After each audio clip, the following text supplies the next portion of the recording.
বন্ধুরা, এটা হচ্ছে সুরমাই মাছ। সুরমাই মাছ তো আমি এই প্রথম নাম শুনেছি। যাই হোক, তোমরা কারা নাম শুনলে বলে থাকবে। আর এখানে আমি এখন চিংড়ি মাছ ভাজছি। চিংড়ি মাছের মালাইকারি হবে, যদিও এটা মালাইকারি করার মতন বড় বড় চিংড়ি মাছ নয়, তাও চলে যাবে আর কি।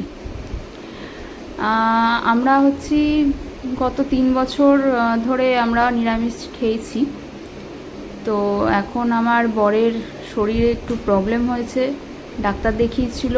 তো ডাক্তার বলছে ভিটামিন ডি আর ভিটামিন B12 একদম লেভেল কমে গেছে, পরবর্তীকালে হাড়ের অনেক সমস্যা দেখা দেবে। তো অত নিরামিষ খেয়ে লাভ নেই, কারণ প্রোটিন দরকার শরীরে। সকালবেলা করে 2টো করে ডিম সিদ্ধ খেতে বলেছে, সমুদ্রের মাছ খেতে বলেছে, মাছের তেল খেতে বলেছে। তো সেই কারণে ডিসিশান নিয়েছি যে এখন ভক্তির পথে অতটা না গিয়ে আগে শরীর ঠিক করি। তো সেই জন্য আবার পয়লা বৈশাখ থেকে আমরা শুরু করেছি। এই ভিডিওটা আমরা আগে শেয়ারও করেছিলাম তোমাদের সাথে, যে আমরা আবার করে আমিষ খাওয়ার শুরু করতে চলেছি। তো সেই কারণেই আবার মাছ মাংস এসব শুরু করলাম খাওয়া। তো আজকে রবিবার ছিল, রবিবারের ভিডিও এটা। সকালবেলা তো বর কাজে গেছিলো, তো ডিমের ঝোল আর ভাত করে দিয়েছিলাম।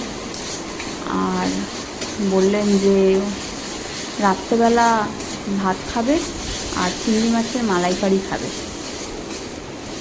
আর এই মাছ সুরমাই মাছ ভাজা খাবে। তো তারই আয়োজন চলছে। এখানে চিংড়ি মাছের মালাইকারি আমি তৈরি করছি।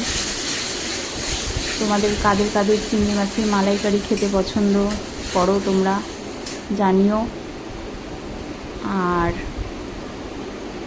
তো বন্ধুরা, আমার হাজব্যান্ড মুম্বাইতে জুয়েলারি লাইনে কাজ করে। তো সেই সূত্রেই বিয়ের পর থেকে আমরা মুম্বাইতেই রয়েছি। সেই সূত্রেই বাইরে থাকা আর কি। বাইরের জীবন আর কি বলবো, বাইরে যারা থাকে একমাত্র তারাই জানে। আমরা মুম্বাইয়ের নালাসোপাড়াতে থাকি। তোমরা কারা কারা মুম্বাই নালাসোপাড়া থেকে আমার ভিডিওটা দেখছো একটু কমেন্ট করে জানাবে। আগামী দিনে দেখা সাক্ষাৎ হলেও হতে পারে, তাহলে চিনতে পারবো, ভালো লাগবে। আসলে কি বলো তো, বিদেশের মাটিতে যদি দেশের লোক পাওয়া যায়, কারণ এখানে সবাই তো হিন্দি ভাষী, মারাঠি, মারোয়ারি, হিন্দুস্তানি, বিহারি, কিন্তু বাঙালিরা বাঙালিদেরকে দেখতে পেলে মানে খুবই খুশি হয় আর কি। তো সেই জন্যই আর কি।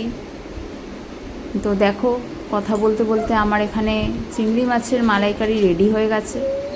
আমি কাপড় দিয়ে আমাকে কড়াইটা ধরতে হচ্ছে, কারণ আমার গুণধর ছেলে আমার সাঁড়াশি ভেঙে দিয়েছে। তো এতটাই কষ্ট করে এখন আমাকে তরকারিপত্র নামাতে হয়। আমার গুণধর ছেলের কথা কি বলবো,